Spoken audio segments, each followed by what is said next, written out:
Welcome to On the Chain. This is Jeff here with co-host Chip. What is going on, everyone? What's going on, Chip? Tell you what's up. There's a global crisis, massive inflation, the economy's in tatters. There's war on the horizon. There's war in the Middle East brewing right now. Big fight against terrorism. And then we've got XRP. What's going on with XRP? What's going on with the SEC? What's going on with a Bitcoin the Bitcoin. There's all sorts of stuff going on. I'll tell you what, because the economic survival of the world is currently at stake, and there might be one or two assets out there that can prevail. So we're going to get into that, and we'll touch a little bit about terrorism and all those other things and how that affects and impacts global stability, global crisis. Let's go, Man, Jeff. Let's do it. You hit it. ready? Let's go. Hit it. Welcome to On the Chain.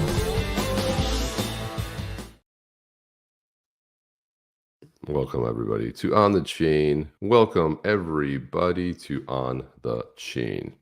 How excited are we to be here, Jeff? I know we were kind of busy Man. this week with some new developments, but the good news is, guys, we actually have a mint date for the White Tribe, which is exciting for us because we were hoping to hit the beginning of October, but it turns out we're going to be more mid-October. But October 22nd is the mint date for the Badass Yetis White Tribe.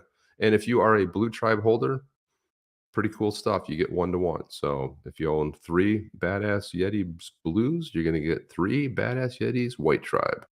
So when they mint, Nice. how's that going to work? We'll give more details in the future, but or maybe towards the end of the podcast, we'll talk about it. But Jeff, a lot of stuff going on.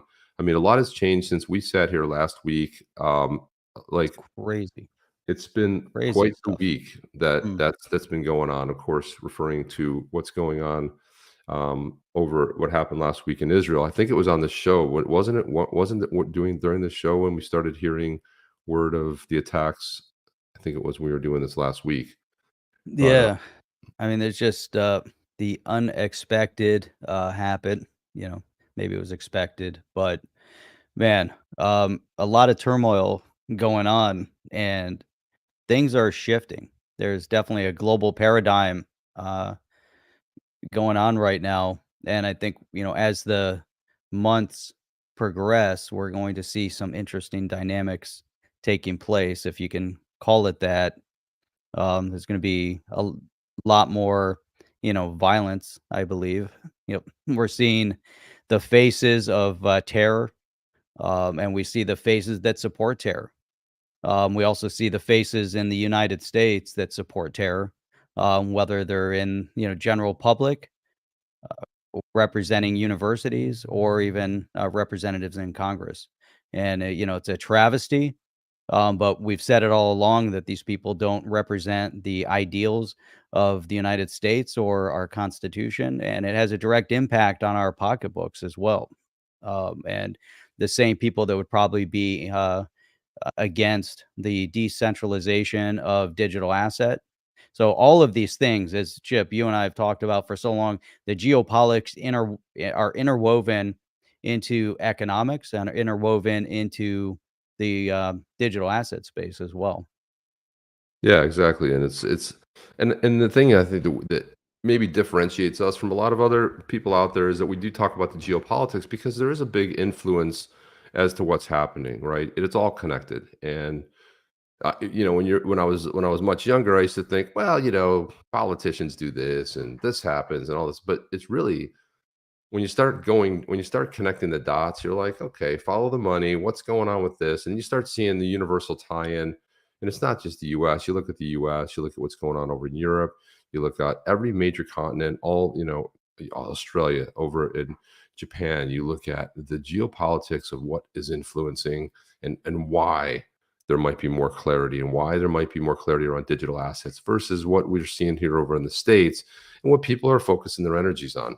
And a major division has occurred, and it's worldwide, and everybody's choosing a side as to, but in choosing a side, what you're choosing a lot is to ignore history and ignore what's come before. You can look at it through a narrow scope and say, well, the last 20 years, the last 30 years, since 1947, 1945, you can go back to 1922, you can go back to 1900.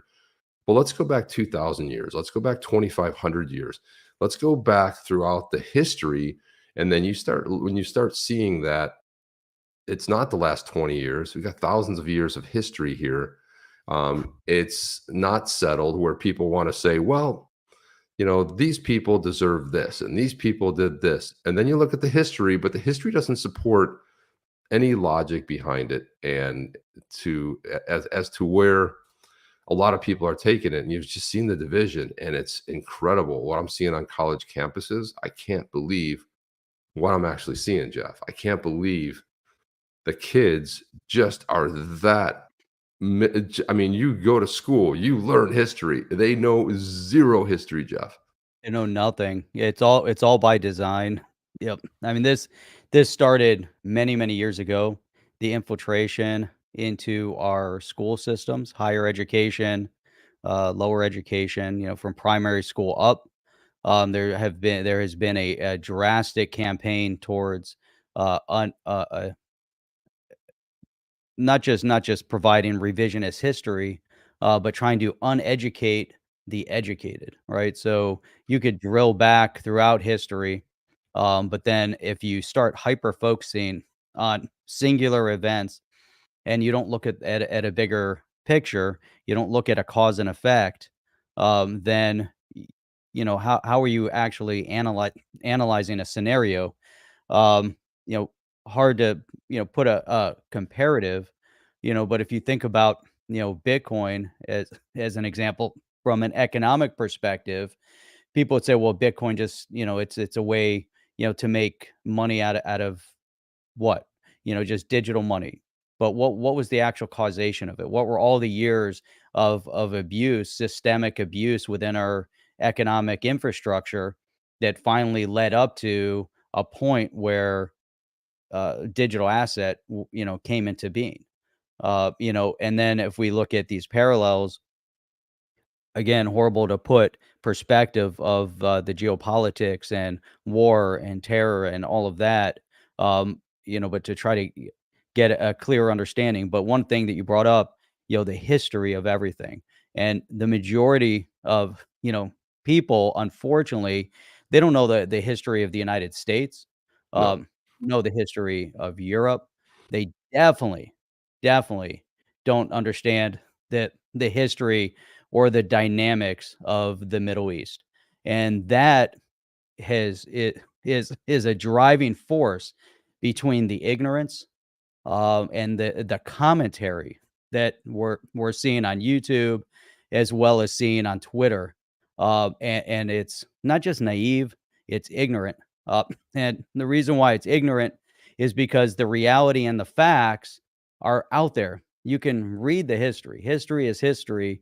You can try to absorb, from various points of view of history.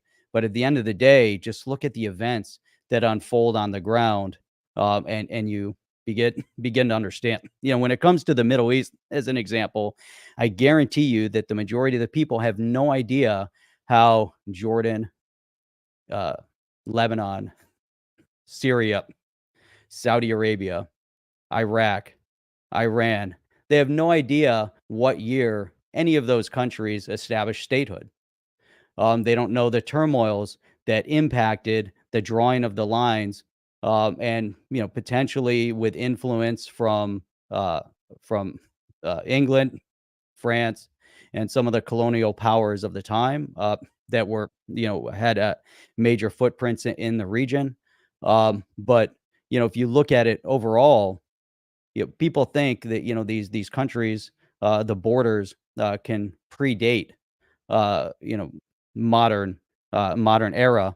But to put it simply, Syria and Jordan had their borders drawn and statehood in 1946.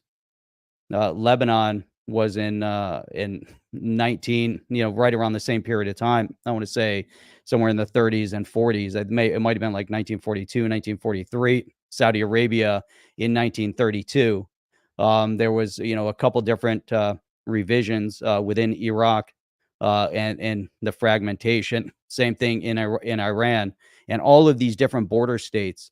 there's been turmoil as to why is the Hashemite kingdom in Iraq and in Jordan, how is the Jordan, why are they there? Why is that royal family in Jordan when maybe they should have been in Syria, or maybe they should have been, still in Iraq? Who was manipulating and moving the country lines in the mid 40s? But people don't understand any of that. So they try to bring perspective on an event, especially what's happening right now with Israel and the terrorist entity that attacked them. People have no understanding, but yet they wanna comment on it. Just like they have no understanding of digital asset, yet they wanna comment on it. They have no understanding of, the US Constitution, yet they find themselves wanting to comment on it and trying to undermine it. They don't understand the Second Amendment and the purpose of the Second Amendment. Even members of Congress don't understand it, yet they find that they have to not just comment on it, but they wanna undermine it, and they wanna take away people's uh, they want to take away people's rights. They want to squash the First Amendment. They want to squash the Second Amendment. Most people don't understand the Constitution. Most people in the United States have never read the Constitution, No. let alone try to understand the Constitution. Most schools don't teach the Constitution. So all of these things have happened on purpose. It doesn't happen in a vacuum, and so this is the problem. And so Chip, it's really it's mind numbing to see what's happening, how it happens, but the impact, the outcome from it could be devastating, and that's what we're seeing. We have a leadership that's in power in the U.S. that has created a power vacuum, Leadership, and right, leadership, power vacuum, leaderless ship. leaderless leaderless. Well, Is Jim that D is says that a something word? here. Well, we just made it a word, Jeff. So it's like the British, Jim D says the British carved up the Mideast as they saw fit. The whole place is an orchestrated array of fiefdoms. And it's absolutely pretty spot on. I mean, that's kind of how it went down. And, Jeff, that was so well said that everything you just said right there and tied it all together. And we think about even like the Constitution, we think about it's amazing how everybody has an opinion on something, but back it up, bring some receipts, bring some facts with it, bring some research other than, hey, this is how I feel today. This is how I feel. And I'm going to Yeah, root for the underdog. Okay, well, just understand that the underdog is a nomadic tribe that has never had all of these false concepts of, well, this land belongs to so and so and this land belongs to so and so. Okay, well, great, because I can bring the receipts of the people who established that place, thousands of years ago. I can bring the receipts of the people who throughout history, throughout various pieces of history, you can count. Now the other one, zero sort of history of the region of the. But again, you see these false narratives almost everywhere. You see them on the news, and we're at a point right now as you can sit there, you can light somebody on fire, and you can say like, you just lit a guy on fire. You have the video. It wasn't me. Well, the guy's burning right there. I didn't do that. But just this culpability of not having anything to do with any logic or reason anywhere, right? We see it in the mainstream news. We see it. We even are seeing it on crypto X, because everything you will see the booms, boom, XRP, and then the people like Crypto Eddie like taking it apart. Like, no, Corda Settler does R3 does not use XRP because somebody looked up, because somebody went to GitHub and they went in there and they looked at the code and they found the word XRP in there from code that was committed from 6 years ago that has been abandoned, hasn't been touched, and then the booms and the booms and the booms, and then you have the streamers that are booming this and booming that, and this bank is doing this, and like, okay, well, listen, if it didn't come from the horse's mouth, it's BS. right.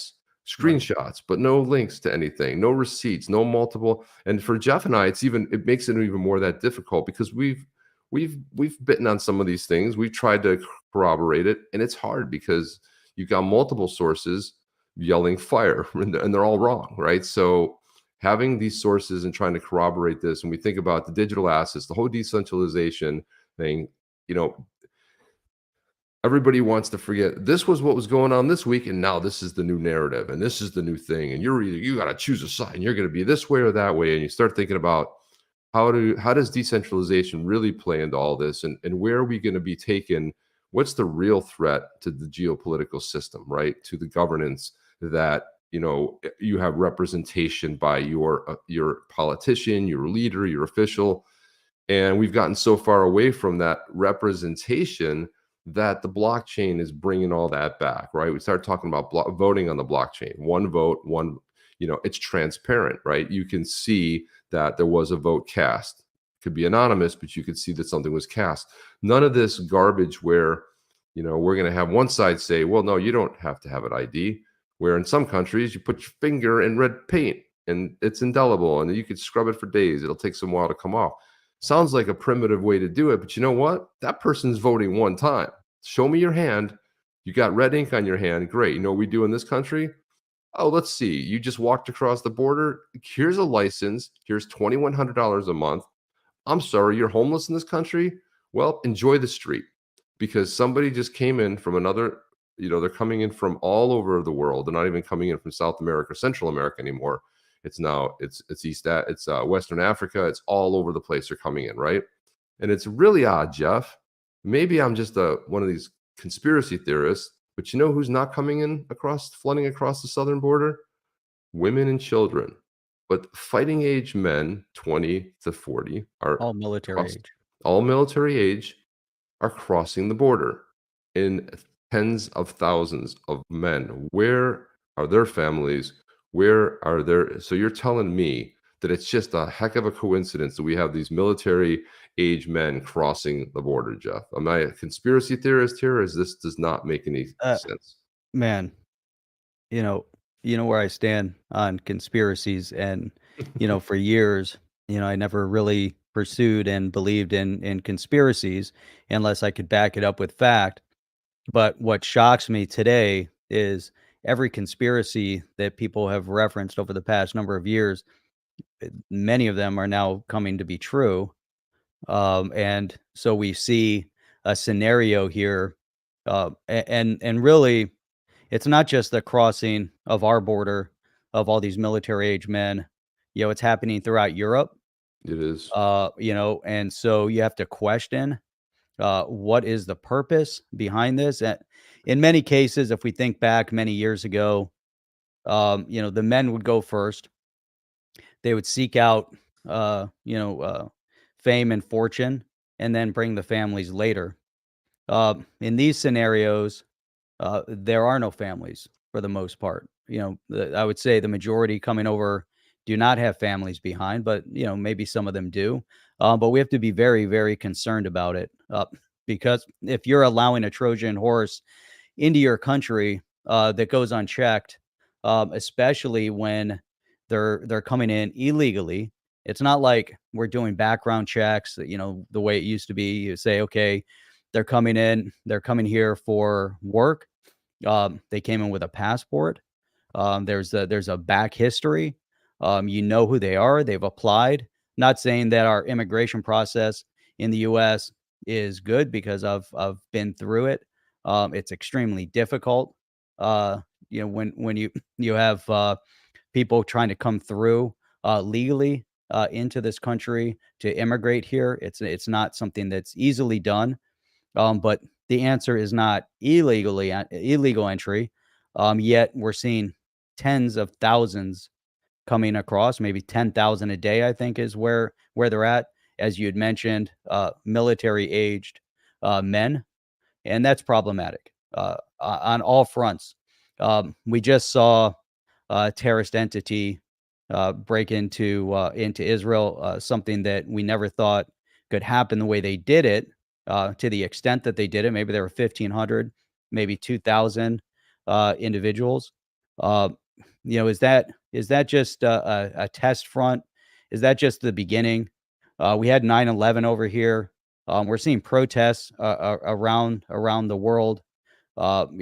Terrorism is alive and well. They play the long game, just like China plays the long game. If you look at the history of China going back thousands of years, they've got time. They're not in a hurry. They can play the long game.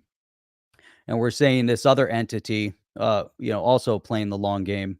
as more and more people flood across borders, whether it's in Italy or France or England or Germany or the United States. And over there, they're doing it for quasi humanitarian. Here in the U.S., they're illegally entering here.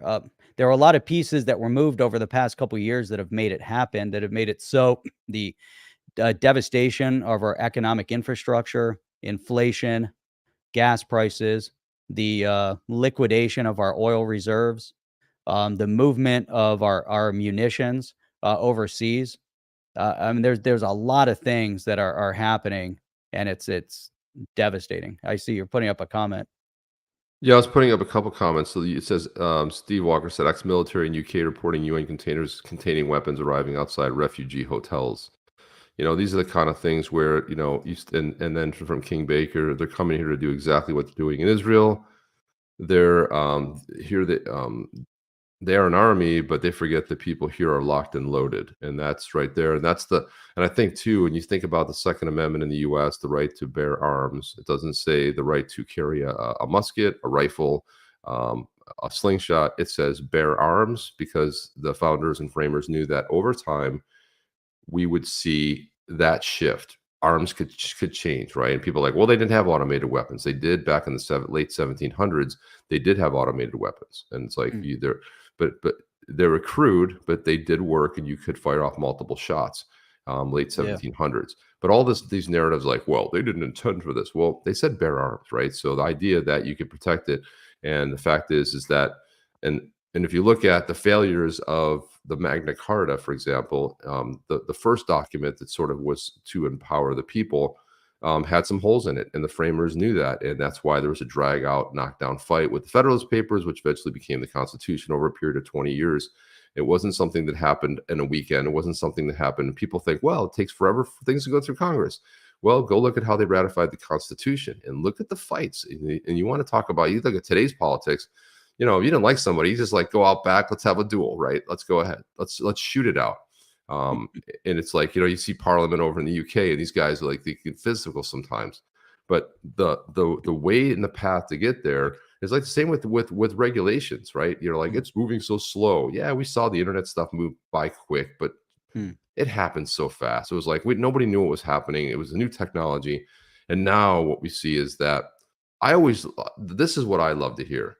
We have to protect our democracy. When you hear Mhm. that, that you want to, and what that democracy being protected is, we want control, we want censorship. When you see the so-called leadership of this country going against the judge's order to censor, and they're going to go back and they're going to say, we want the right to be able to censor. Okay, well, pay attention, because that's that's what you want to spend your time on. The whole thing about democracy, we are in the U.S., a republic, a democratic republic, and of course we've got when it comes down to the president, we've got a different system. It's not majority, right? Most democracies are based on the concept of majority. Majority Right. vote, majority wins. Not how it works in the U.S. And the reason for that was because they didn't want people in big cities deciding elections. But what ends up happening in New York? The big cities decide elections, right? It was the whole idea of having the electoral college. And who wants to get rid of the electoral college? Hmm. Interesting, Jeff. It's the blue team, right? It's like, because they got to protect our democracy. We can't allow somebody to come in there with fresh new ideas. We can't allow anybody to go in there that wants to go ahead and strip the control from the politicians and give it back to the people, because democracy, Jeff. And when the US was going around nation building, how did that work out, right? How did it work out in Iraq? How did it work out in Iran? Like, they don't want it. Our culture, you can't penetrate thousands of years of culture, of religion. You can't penetrate that by going, hey, we're going to bring our Western style democracy, and we're going to install a leader, and the CIA is going to choose this person, and they're going to be under our thumb. That's not how it works. That's not a successful way to democracy. Nation building, something that's it's a failed concept. Countries have to figure it out themselves. They can certainly have support from other countries around them, but this whole idea Right. of nation building, Jeff, what a flawed concept that is. So we're gonna make everybody do it the way we did it because our system is the best. No. Well, the problem with that is that they're trying to do nation building without a constitution. So we're manipulating governments and leadership within government, however they want to influence it. And we've seen a lot of influence peddling over the years. And Constitutional republic. Sorry, right, that's right, and there is no constitutional republic anywhere else in the world, and so here we have the U.S. with a constitution, and it's critical the way it was formed. It can't, we can't undermine the significance of the First and Second Amendment, right? Freedom of speech and the right to bear arms, those are critical. We don't see that anywhere else in the world. no. And so here we go trying to, and it's amazing how many times it backfires, because a lot of times what we've seen over the years, the manipulation of a government, right, to try to build it in our own image, as an example, is just a subterfuge for trying to position a quote unquote friendly nation on in a region where you want more influence. So maybe you're trying to offset another, right? So if we think back, during the Cold War period with the USSR, with the Soviets, there was a lot of back and forth, right? The Soviets would support Iran, so the US would back Iraq. And then, we'd back whatever other country, and then the Soviets would back. And so there's all these power plays that were taking place, not necessarily with friendly countries. There wasn't any love for trying to nation build. They weren't trying to modernize. There wasn't anything like that. And many times there was also, a complete I won't say they didn't understand the region, but you think just because we're supporting somebody financially that all of a sudden they're going to have our back and they're going to love us. Uh, Uh, we had yeah. how many decades was the US over in Iraq and Afghanistan? You think that that they have passion and love for this country? Do you think they are appreciative? I don't know. I don't know if is there an appreciation? We decimated Iraq and then we rebuilt it. We spent many years over there.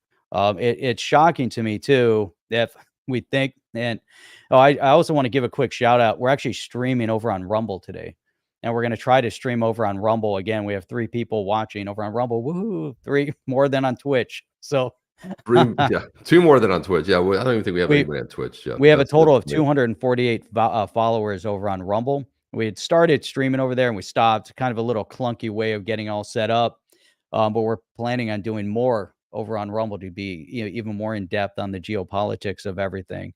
Yeah, so I can talk Man, a little more freer, and then the idea is we'd yeah, like to do 1 show a week, maybe like the Wednesday show would just be on Rumble, only because there's certain things we can do and say. We can't really let it all hang out. We can't be transparent, we just have to be very cautious in how we language stuff, and yeah.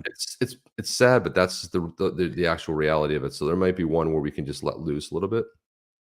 That'd be great. So I want to throw this comment up. What sucks too is that on the Rumble side, they can't put a comment in similar to like on the YouTube, like we on our StreamYard, we're seeing everyone's Right. live comments, and not even sure how that works over on Rumble, to Because they tell don't you the have an truth. API. If there's an API, we could if they really need to create an API, so that way we would be able to see the comments here. If you guys are over there, there is actually a live chat that I'm seeing now. So if you guys want to type in on the live chat, we can try to monitor over there. It's kind of difficult to see everything at once. But and I kind of lost my track of that, but I wanted to pull this up because I think this is really important, right? Because there are certain entities, and there's a lot of misinformation through media. One of the things that we've talked here over the past couple years is how media has distorted everything, whether it's from the virus issue that we suffered, how the media, squashed real information and pushed their own misinformation and wouldn't let certain things through. And now we're seeing it, again. So you have to really understand the dynamics of what's at play. They also like to manipulate the use of words and terminology. And this is something that I'm just very hyper focused on, is the use of terminology, because as you accept another's terminology too much, then it undermines the reality on the ground. So for instance, using militant instead of terrorist. When you have a terrorist entity, it's like would we talk about the ISIS terrorists as militants? And sometimes they did, depending on the media, they would refer to them as militants. Or, when there's a terrorist attack, do they refer to them as terrorists or militants?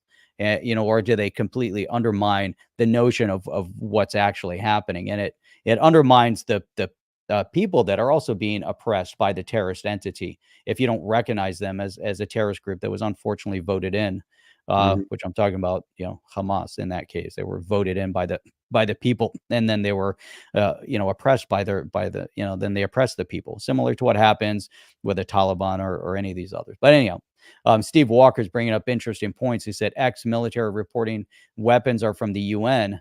Let that sink in. From peacekeepers to militia, the UN has for decades, the purpose of the UN, my opinion, I could completely be way off, but I think there's some prime real estate in New York that they could build some beautiful condos, where they have a building, but the UN is a travesty. You have individual countries that are the chairs of their human rights committees that are abusive to human rights, and just it's such a sham.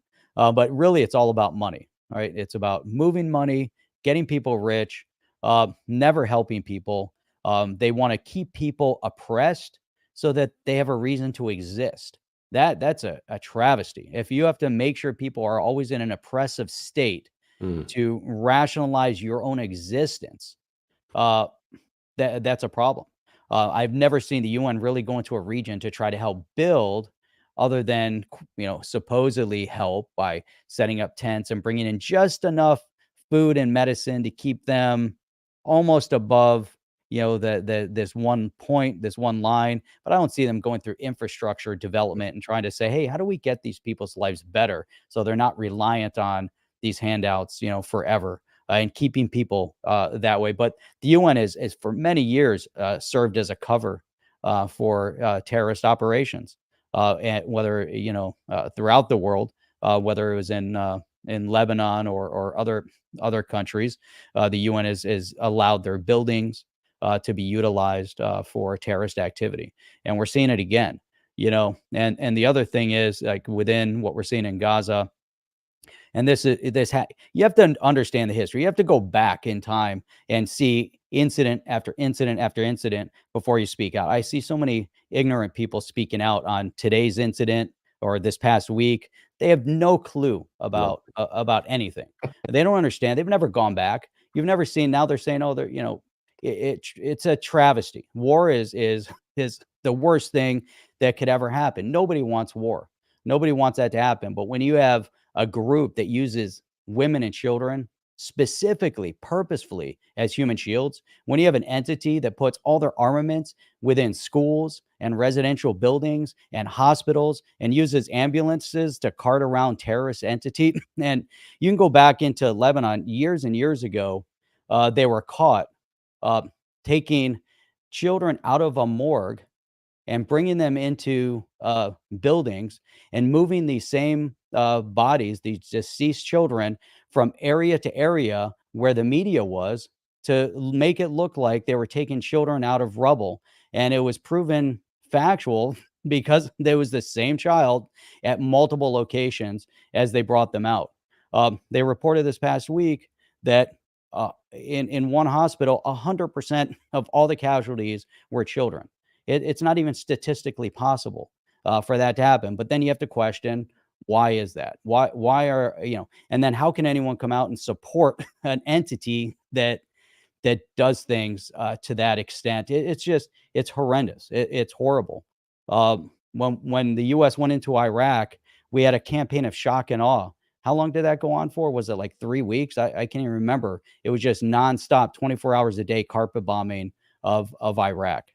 And yet you didn't hear many people speak out about that, at the time. And it was, I can't even imagine, uh, what had gone on. We had suffered a massive casualty here in the U.S. But this is war, World War II. Just look at how the progression of World War II, World War One, the Vietnam War. What was the progression that led up into the development of that? The Korea War. People forget about all of these different things. Look at the everything. Yeah, there's so much, and then you get into the Middle East for years. Since the 20s, 30s. Let's look at the full development all the facts on the grounds before we start commenting. And it's man, I know we plan on talking a little bit about this and mostly about crypto, but man, this is it's insane. 2 years ago, the world was relatively at peace. The Saudis were about to have a full treaty with Israel and start developing the Middle East economically. The Middle East was about to flourish and be the most prosperous region uh, anywhere, beyond reason. And so, whether better, it has more potential based on the money that's sitting over there and the brain power and the desire. But yet, there's an offset. There's also people that don't want that, not just in the Middle East that are opposed to it because of their Islamist belief system, but there's people in the US government, there's people in the EU, and there's people in Asia that don't want the Middle East to blossom, right? Because it serves their purpose, it serves their interest to make sure that there's conflict in the world, and that is a travesty also, that they're feeding all sides of it. Guaranteed that weapons from Afghanistan are finding their way onto the battlefield. Uh, Guaranteed there's munitions funneling from the UN. That's very high. It's been reported. Don't know if it's going to be true or not. Most likely is that even over the past couple of years, the U.S. government has been funneling weapons into the hands of parties that shouldn't have them. So, Chip, it's super problematic, and I get it. I Sure. know it's really difficult for people to decipher all of this because you're trying to read headlines in media and get news from Twitter, but you have to go back and look at history. You have to go back and look at everything that has led up to, try to figure it out yourself. Those who are the victors typically write the history books, but you can still see the events on the ground, and you just look at how everything has unfolded over the years and who controlled different regions over time. And then you have to then make your own decisions. But if you don't do that, I have no respect for anybody that just looks at a headline and comes up with a commentary. It's horrible. Yeah, based on somebody else's opinion, right? Or And then, truth. yeah. And then this one, this is a prime example, right?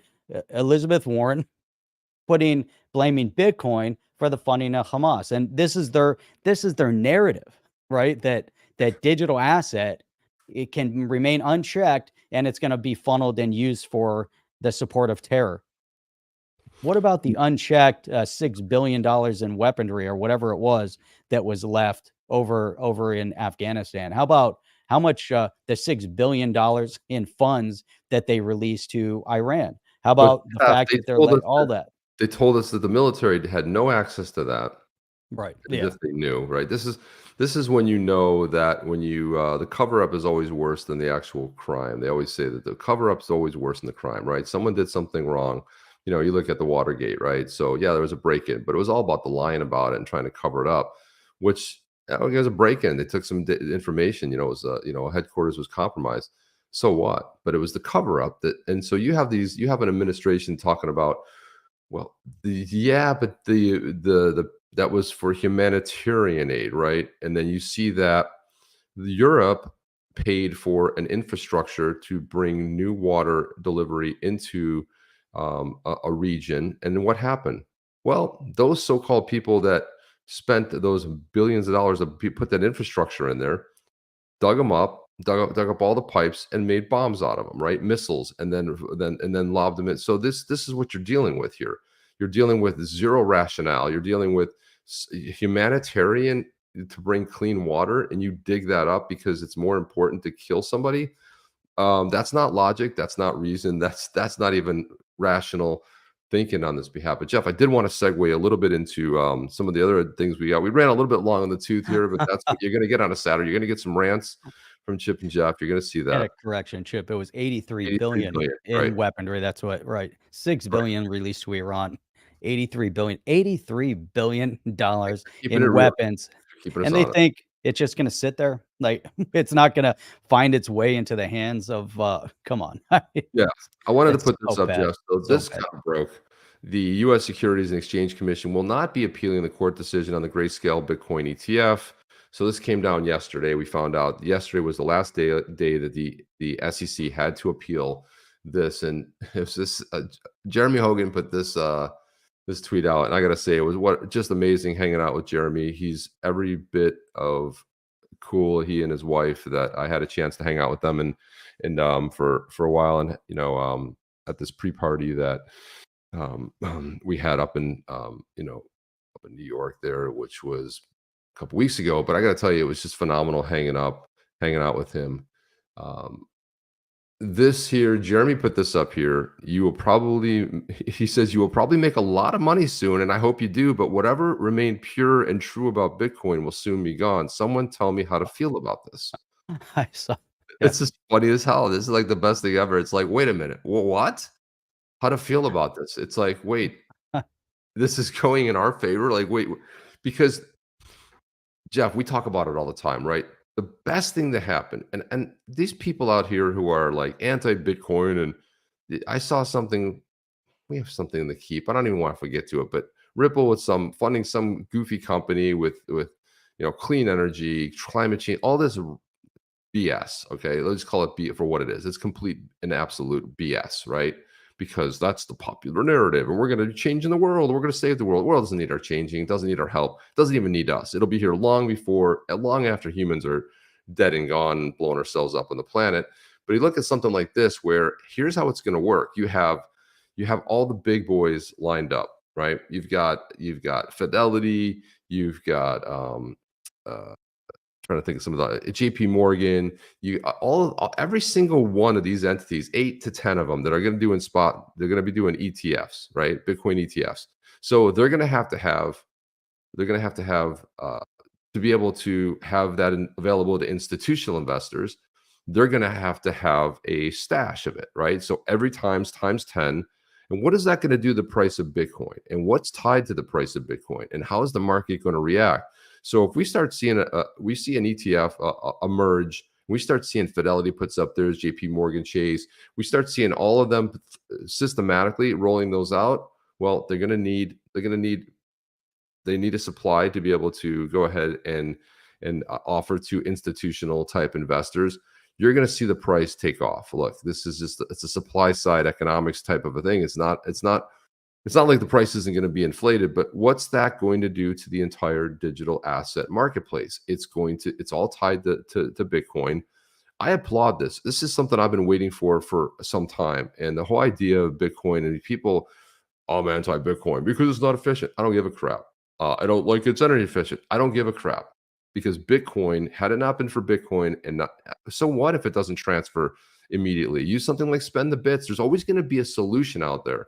But you have to understand that if you have 21 million minted of Bitcoin, and maybe 4 to 6 million, we don't know exactly right now, are lost forever, you've got a very scarce asset that we call sats, because now it's divisional Bitcoin. And if it's 26, 28,000, 50,000, 100,000, you can believe it's going to go to 150 to 200 to 500,000.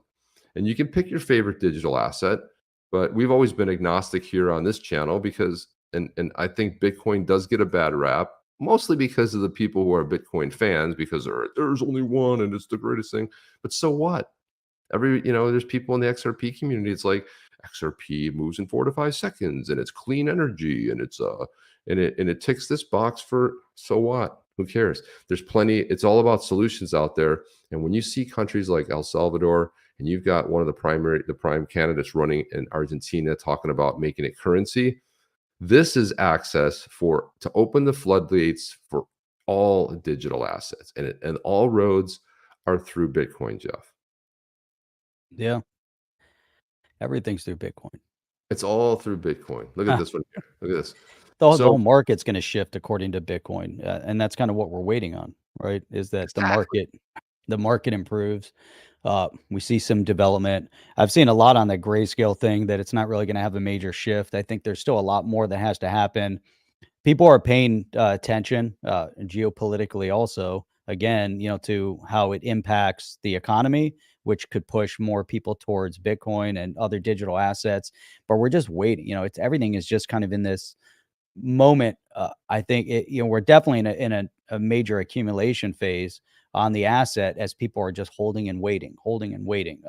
There are some I've been watching the crypto.com, the crow has been going up like 5 or 6% over the past couple days. It's interesting, certain assets. Also, a lot of crazy commentary out there regarding the SHIB. People keep talking about Shiba Inu. How are you going to make $1 million? When is it going to start erasing zeros? But the crazy thing is, it's like, it's going to progress when it progresses. They're building like a whole shibarium. There's all sorts of things going on with the SHIB. But you look. I guess the point I was going to reference is that there's a lot of commentary coming out on X regarding, we plugged it into AI and look what AI is saying it's going to be over the next couple of years. When is it going to go to $1 million or whatever? Which AI can do that? I don't understand. If you They go into can't. Chat GPT, it's limited back to 2022. You can't go beyond that. So how do you look forward? How are they running calculation as to what it could potentially be forecasted when they plug it into AI? It goes back to, just people just trying to find any little bit of gimmick, to start putting commentary out there. Want to say, hey, we had like 15 people over on Rumble, which is kind of cool. So Very people good. are tuning in over on Rumble. I think there's some passion over on Rumble, to get some comments over there too. I just plugged something. If you're over on Rumble, go ahead and just give a shout out on the comments. We can take comments. We can take Q&A over there as well, which is kind of cool. And that's the thing is Uh, that we want to build an audience. We want to build an audience that, again, the show here, I mean, it's called On the Chain. It's what we talk a lot about but it's also geopolitics. We tie that a lot into it as well. Of course, Jeff and I are very passionate about that subject too. And sometimes we run a little bit long, but that's what it's about. And we want to be able, and the reason we're on Rumble is because Rumble believes in free speech. Rumble doesn't believe in censorship. And Rumble's taken a lot of heat to take certain opinions down. It's like, this is the world we want to live in. Hey, listen, if you're a flat earther and you think the earth is flat, cool. I don't care. Why would I want to suppress that? If you're a person that thinks we never went to the moon, who cares? Okay, so we went to the moon. No, we didn't go to the moon. We went to the moon. Who cares really? In the grand scheme of things, you still got to get your fat ass up and go to work on Monday morning? So what? Nobody cares, right? It's like, so we think about all the things you can talk about and what's relevant to like our daily life. Hey man, if I went to the grocery store 6 months ago and I went just yesterday and I saw my bill for the same items, I saw the items shrink. This is the best thing they do is they go like, uh, well, it's up a little bit in value, but don't worry, the boxes get smaller, the containers get smaller. And it's funny because they just shrink the containers. Like you can always tell when inflation's happening. The yeah, inflation's happening where it's going out of control this way, and then the deflation's happening where the little containers get smaller. Bought a little thing of mustard yesterday, Jeff. It was the generic mustard from Publix, and it was like 250. It was like a little tiny container this big, where you used to be able to buy the big jumbo container of the name brand. And you're like, okay, well, I'm seeing all this stuff happen, but don't worry.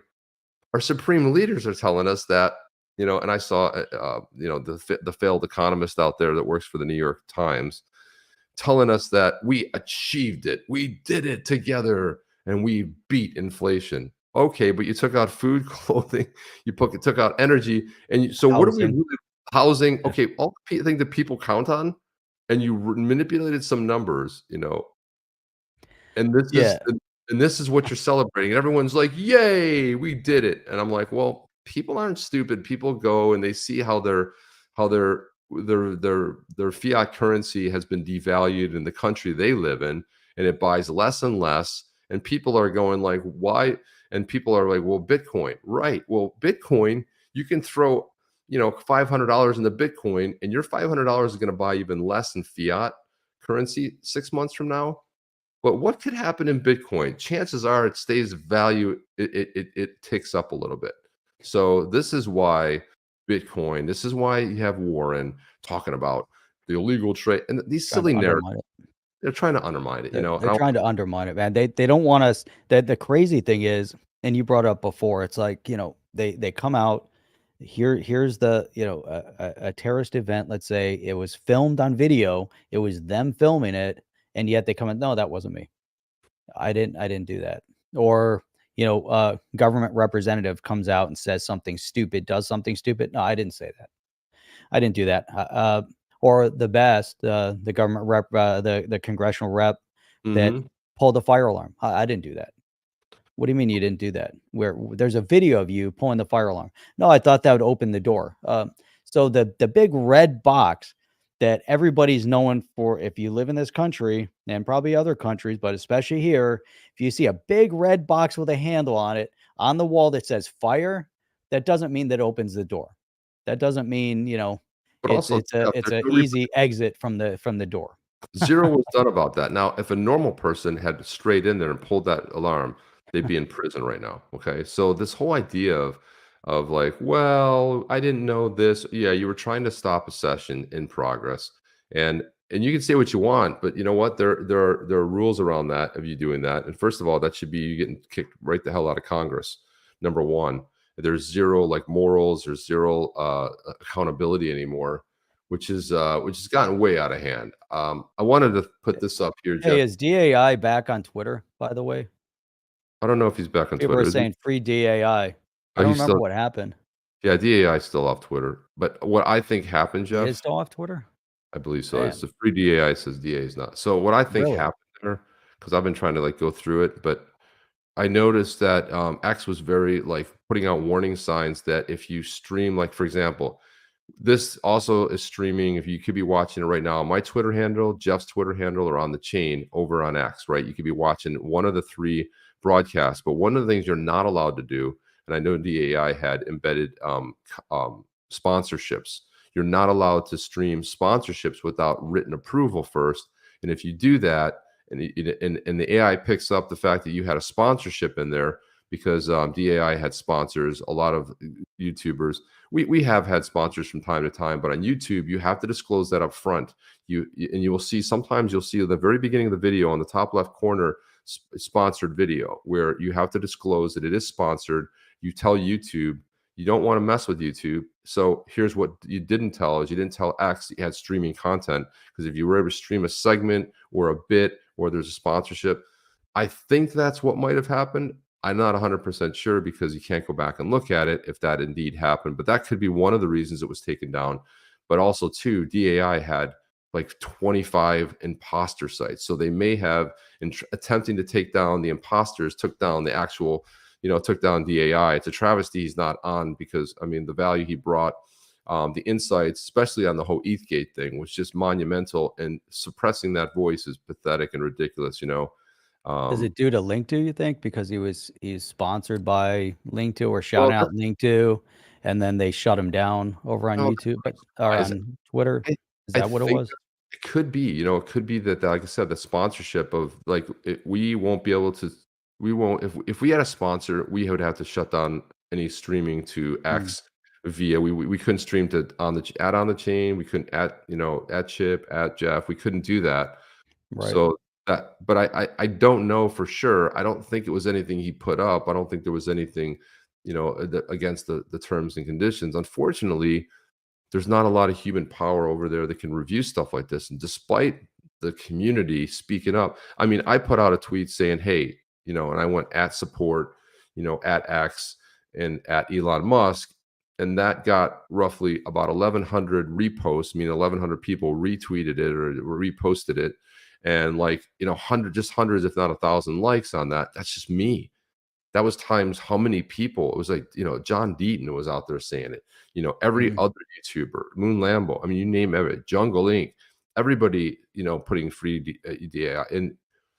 And it's unfortunately, it's like, hey, you, you don't. He doesn't know why he was taken down. Like you said, you violate our terms of service. Okay, cool. Which term, which service was I taken down for? And it's nothing. It's a form letter, and there's not the human power over there. But I wanted to bring this up, Jeff. Something I wanted to get to here. I saw this thing by British Hodl, put this out at British Hodl over on X. Says if you're going to buy a prop, and this is an interesting proposition. I want to see what you guys think about this. I want to get your thoughts on this, and if you're watching the rewatch, drop a comment. Like, where do you stand on this? But it was interesting enough to sort of bring it up. It says if you're going to buy a property with 20% down versus Bitcoin, the numbers work out like this over 10 years. So British Hodl's kind of taking a look at this, saying that if you have a $500,000, property or whatever, 500,000 of whatever currency you have, you put down 20%, which would be $100,000 deposit. your monthly mortgage payment would be roughly $23.33 on that's how much you'd be paying on a monthly basis, right? 100,000 down, Mhm. and then this monthly over the course of 5 years. Property value growth over 10 years is roughly around 8%. So your total mortgage payments over 10 years would be 279,960. Um, and then the total money tied up versus the deposit over 10 years minus the cost would be 379,960. That's the total output versus if you take $100,000 right now into Bitcoin at the all-time high of 69,000, that would equal 1.44 Bitcoin, right? That's if you were to get the all-time high, right? You bought at the very top of the market, that's a one-time purchase. So at a 10-year CAGR of 51%, assuming that a 20% dip on CAGR, what is that acronym, Jeff there? Jeff. What? Jim, what is that? CAGR. What is that What is acronym? that? Hmm. What that acronym is? I don't know exactly what. There's so many Assuming damn a acronyms. dip in, let's see what CAGR is. Let's see. Yeah. So if you say CAGR. what's The the meaning of CAGR is compound annual growth rate. okay, compound. So assuming a 20% dip on the compound annual growth rate between now and 2033, currently is around 71%. So the final value of the 1.44 Bitcoin is roughly 6,000. Is that right? Is that number right? 6.1 million. I think they made it 6.1 because they got the decimal here. So $6.1 million from an initial one-time purchase of 100,000 at the all-time high, right? If you project the numbers out over 10 years, so there's no amount of capital appreciation or cash flow that can make real estate a better investment than Bitcoin over the next 10 years. Stop being duped. So they're raising a pretty good point, Jeff. What do you think about this thought? I mean, these are conservative numbers, and they are talking about buying 1.44 Bitcoin at the top of the all-time high. Yeah, again, they're projecting out over 10 years. If we try to look backwards over the past 10 years since the you know, I don't want, well, a little more than 10 years for the inception of Bitcoin. From then forward, obviously an investment in Bitcoin, the return is much, much greater than where we'd be at with real estate or potentially anything else over the 10 years, especially if you're continuously buying. If you're always buying the asset with its ups and its downs, I think overall, but here we're talking about a one-time purchase of $100,000 in Bitcoin. What period of time are we're looking back to, or now are they considering now forward? Because we don't know the direction Bitcoin is going in, but if we project back where it came from, where it could potentially go, that same investment in Bitcoin, your return should be significantly greater than what it would be if you invested in anything else at this point. That's, I think, the point that a lot of people are making. It's the same point that Michael Saylor was making when he was buying Bitcoin. And again, with the media misinformation campaigns, the media is going to gang up and they're going to say, look at how Bitcoin is, look at its dismal failure. Look at how it's dropping so quickly. Look at where it's at right now. Look how far it's dropped, but they don't look at how far it's gained. Like, look how far it's grown over the years. Even XRP chip, look at how far XRP has grown over the years. Granted, it's a little oppressed, because we're sitting at like 49 cents. But think about when it was 0.006 cents, right? Look at how far it's grown over the last 10 years, 11 years, 12 years. Same thing with Bitcoin. And so, that's a really significant point. Yet the media is going to focus again on the highs. So they're going to look how far Bitcoin's fallen since 60,000. Okay, well, it's hovering what, 20 to 30,000 now. But look at how far it's grown. Look at where it's at. Look at it's keeping the momentum. You brought up the US dollar. Look at how, look at the valuation of our fiat right now. Is it buying more or less? Why aren't we hyper focused on our economy right now? Why aren't we looking at the price of gas and the price of housing and the price of food? Why isn't the media hyper focused on that? Those And numbers. that people don't have the money to afford, small things. Why is it that I went to the store yesterday? Granted, I got a $45 bottle of wine and the bill was $200, But the point is the food was 150. Wine did you buy, Jim? 150. Let's get the important stuff here. What kind of a bottle of wine did you buy there? Was it a cab? A nice cab? I did get a nice cab. Yeah, it's a definitely a decent bottle of wine, but it was like What's the $44, name brand? 45, something like that. What did I get yesterday? That's I drank I don't wine remember. yesterday too, a little J. Lo. Yeah, Good. we had another good one yesterday too, but the bill was like it was $200, the food was 150, and I looked, I'm like, "What the hell did I buy?"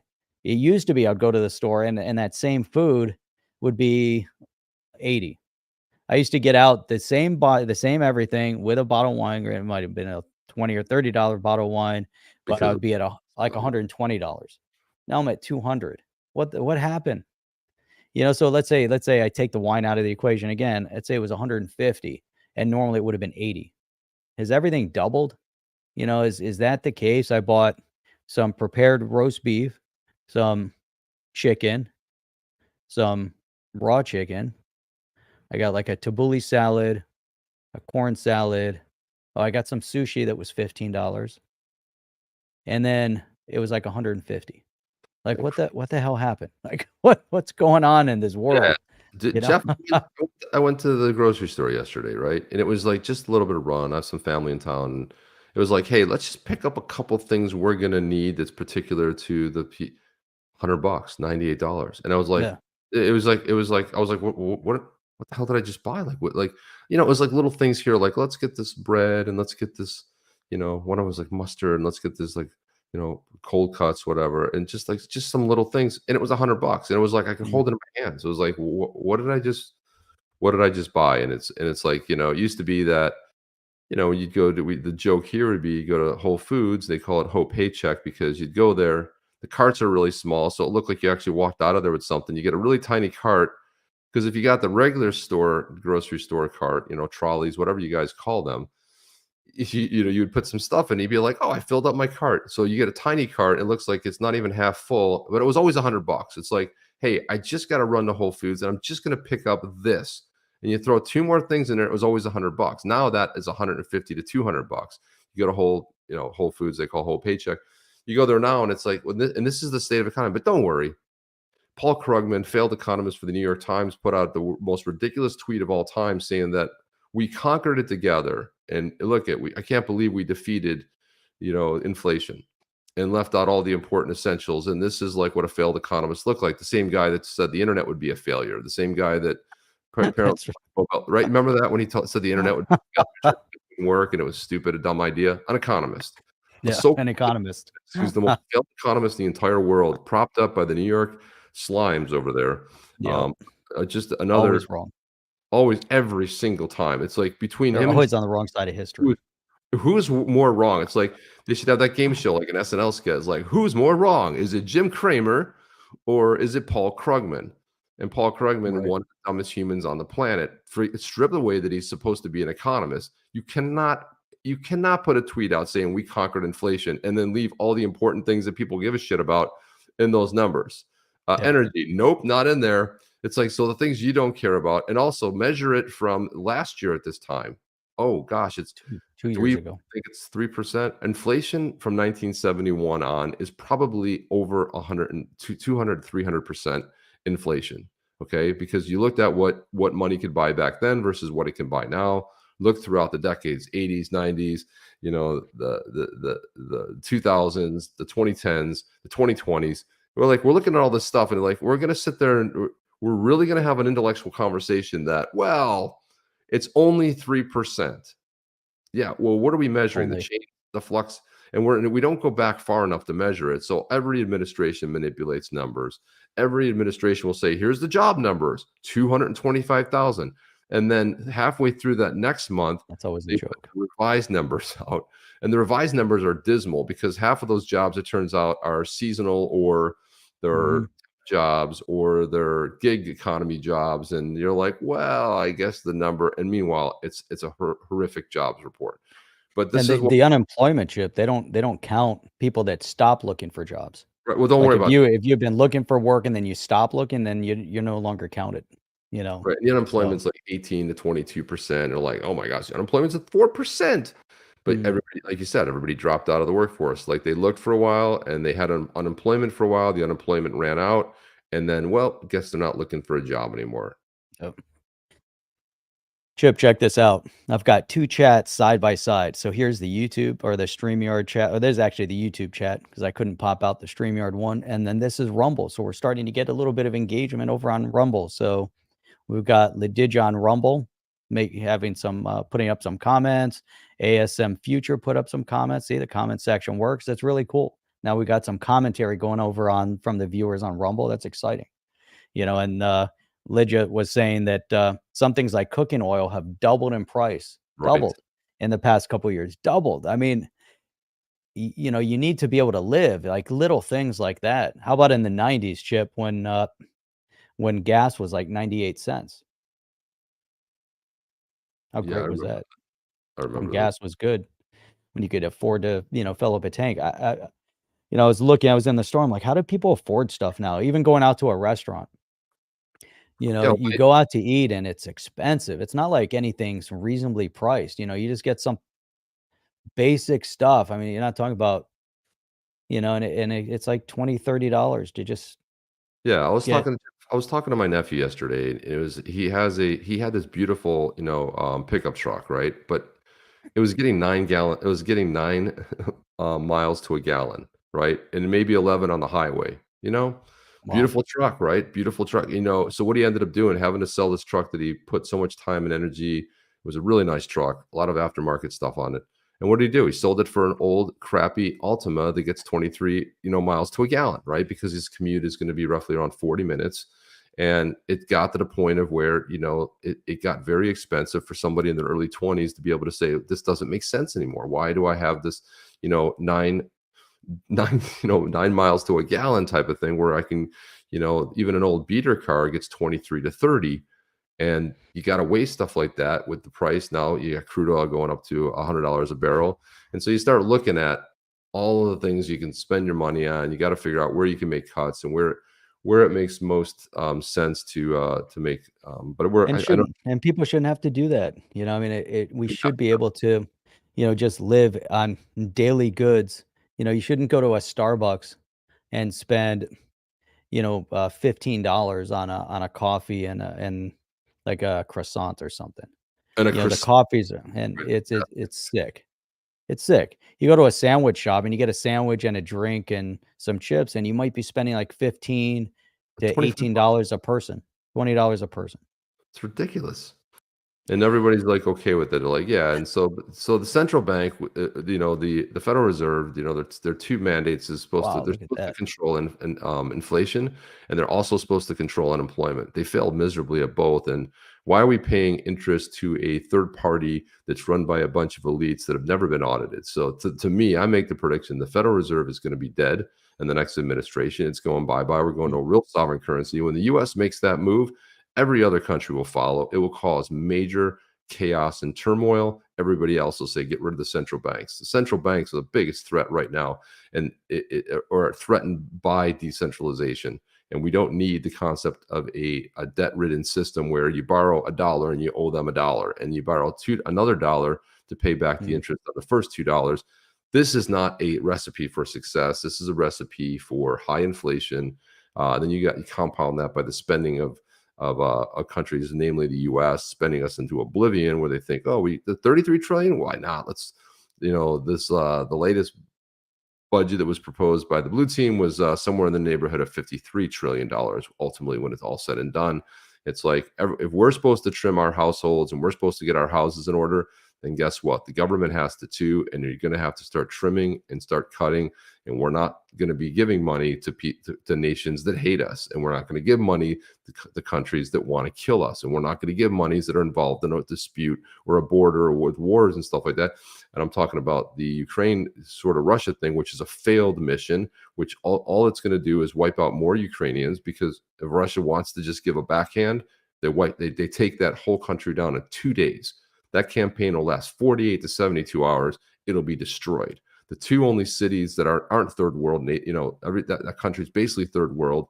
Everything is poverty ridden, and the U.S. government is funding their politicians and their workers. Why?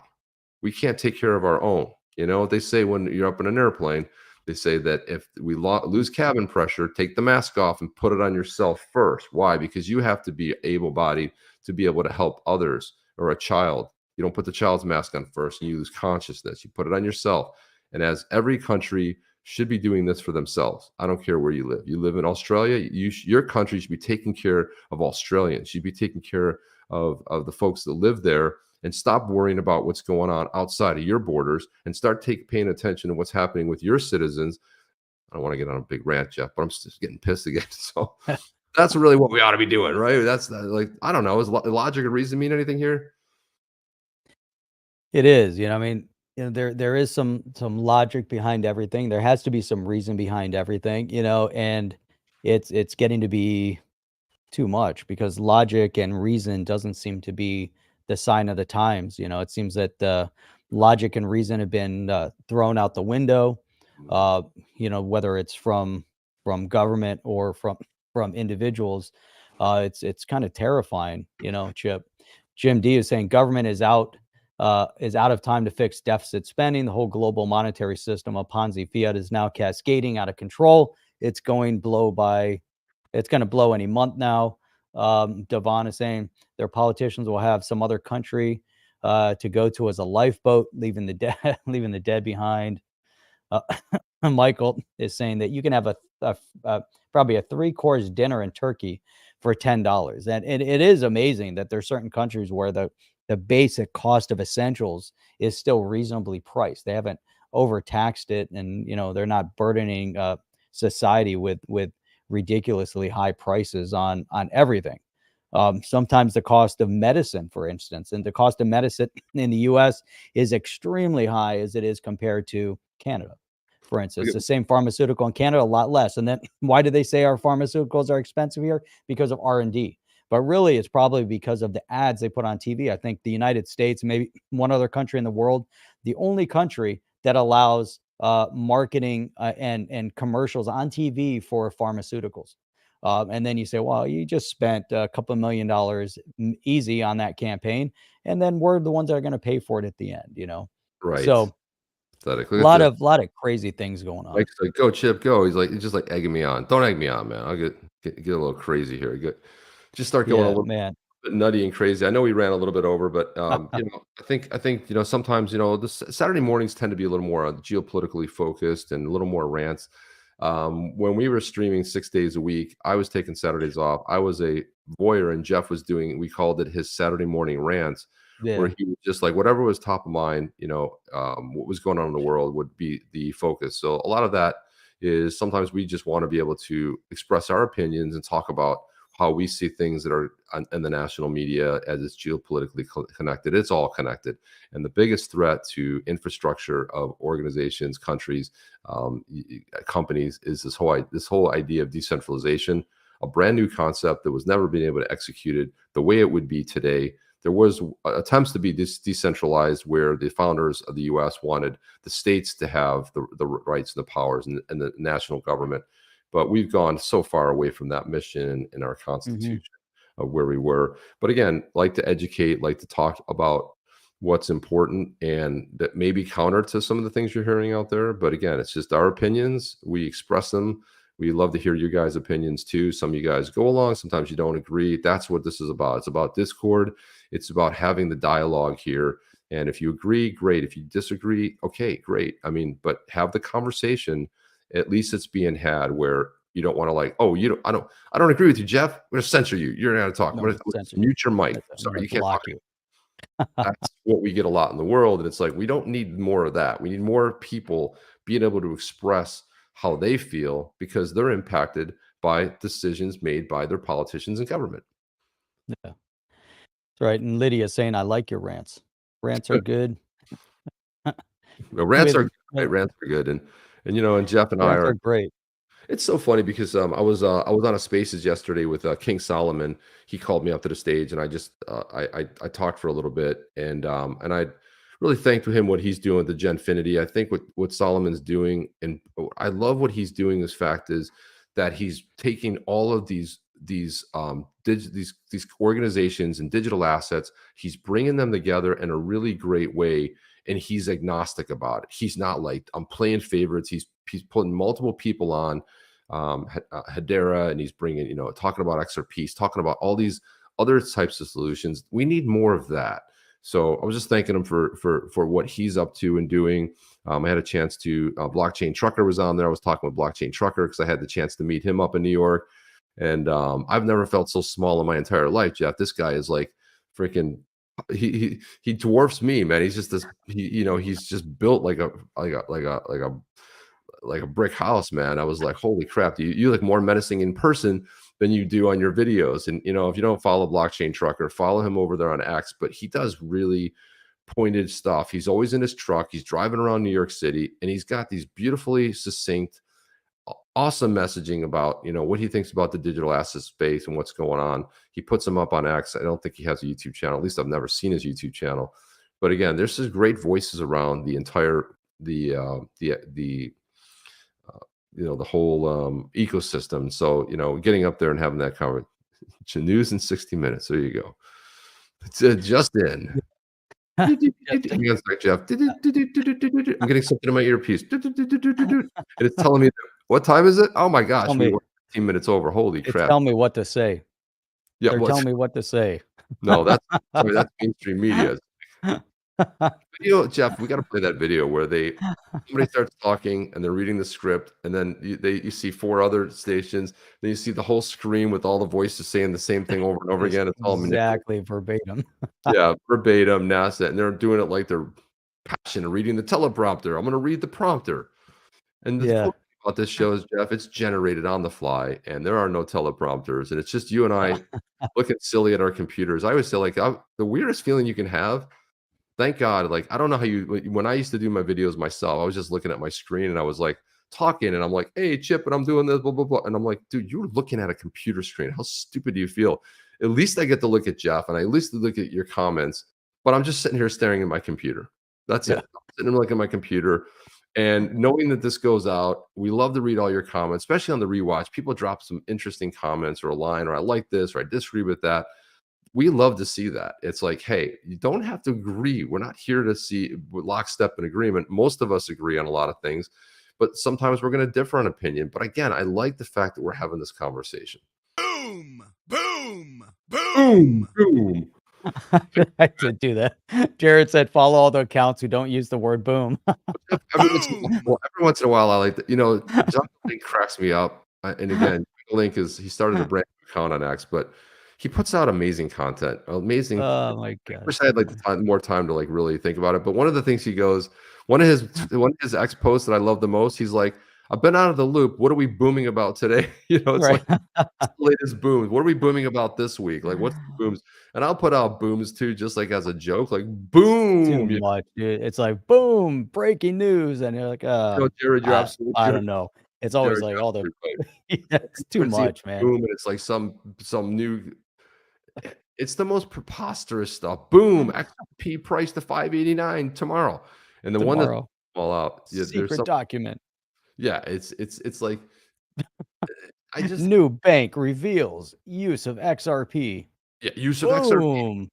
But the best one is, and I don't usually call people out by name, but really for the entertainment value is Crypto Hulk.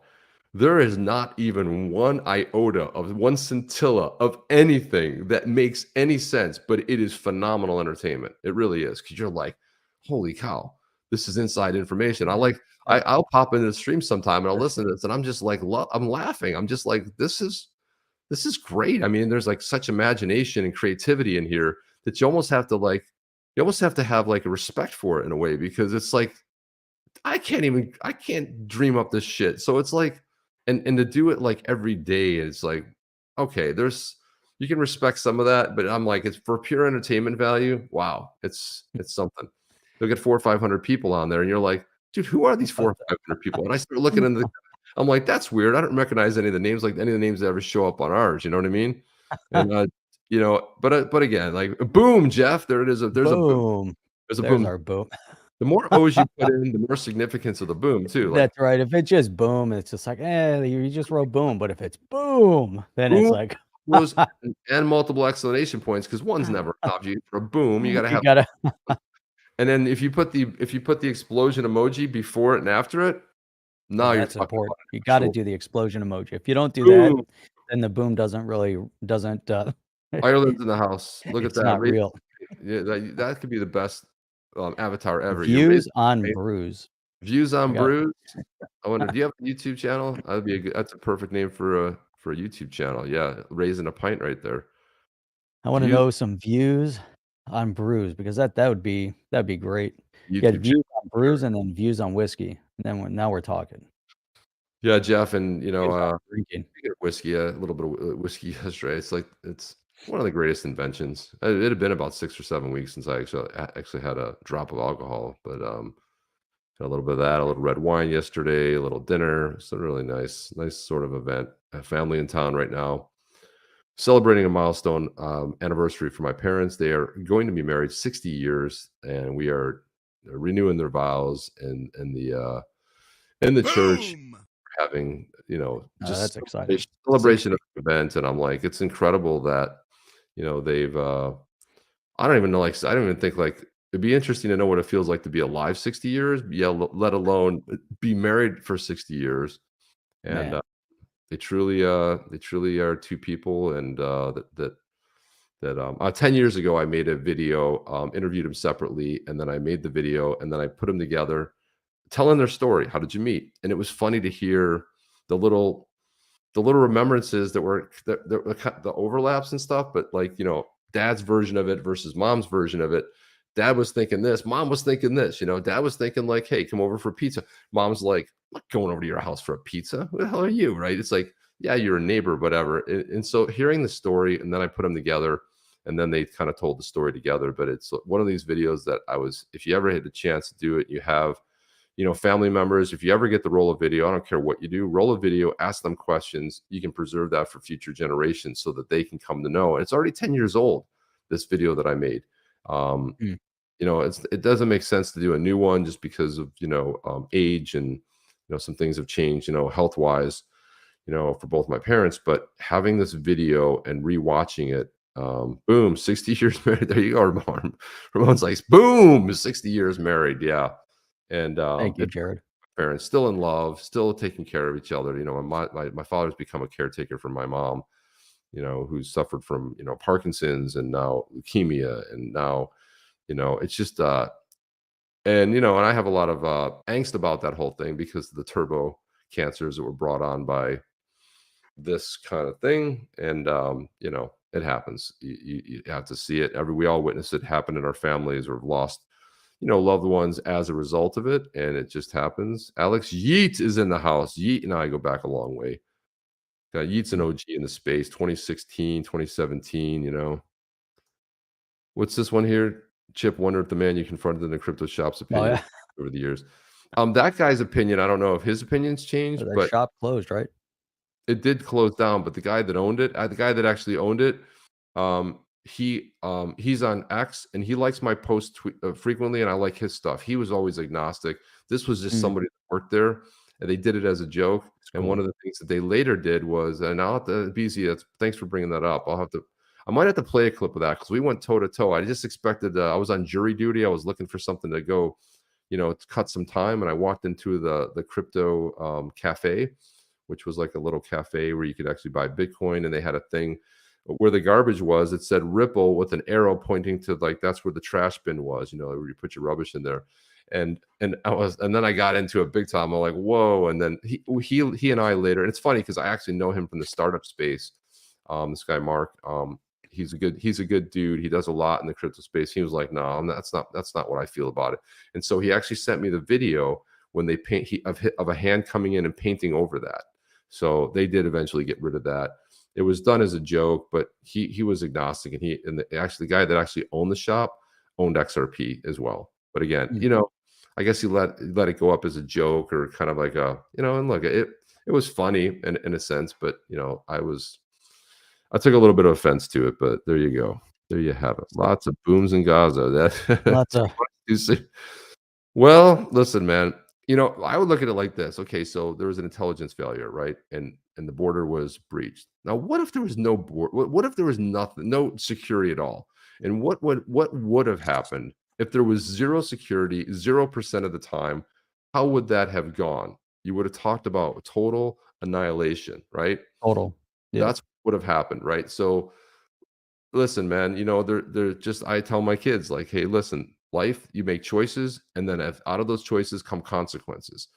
That's And when correct. you F with the wrong people and you make really bad choices, sorry, the consequences coming your way aren't going to look good. And when you're talking about, if somebody comes to your house tonight and they bang on your door and they threaten your family, guess what? It's you or them. And I'm Correct. thinking you're going to choose your family because you want to make sure your door's locked because you don't just allow anybody to walk in at will. Yet you get so much incoming talking about a nation able to protect its borders. We can't protect our borders here. That's correct. Nation known for the most protection in border. So this is what I say. It's like, hey, you know what? Consequences, man. Consequences. There. But you chose it. You got to live with it. You don't like all the illegals coming and living in New York. I'm sorry you voted for it. I hope you invite them into your house because you wanted everybody else to do it for you. You want other people to spend their money. Open up your doors. Well, I wouldn't do that. Yeah, but our door is open on the southern border and we Correct. have no vetting going on. But that's okay, right? But you're not going to let them in your house. Okay, got it. So you're a hypocrite. They don't Perfect. even wanna help. They don't wanna help, and it's, man, it's a systemic failure of, ideology is what it is, and it's an acceptance of these ideologies. Jeff, hang on a So second. Listen, hang on. Hit the pause button right now because Mike has to refill his Yeti coffee. And I got to say, Mike, thank you so much for being a big supporter of the Badass Yeti's coffee because it is great. And there's stupidity. I actually eclipsed, like I ordered it, but then I ran out of coffee. And I've got some Ely coffee here that's just dreadful. It's like by comparison, I have some other Starbucks coffee here, which is even more dreadful. oh, Starbucks is the worst. Man, It's it's like it's acidic.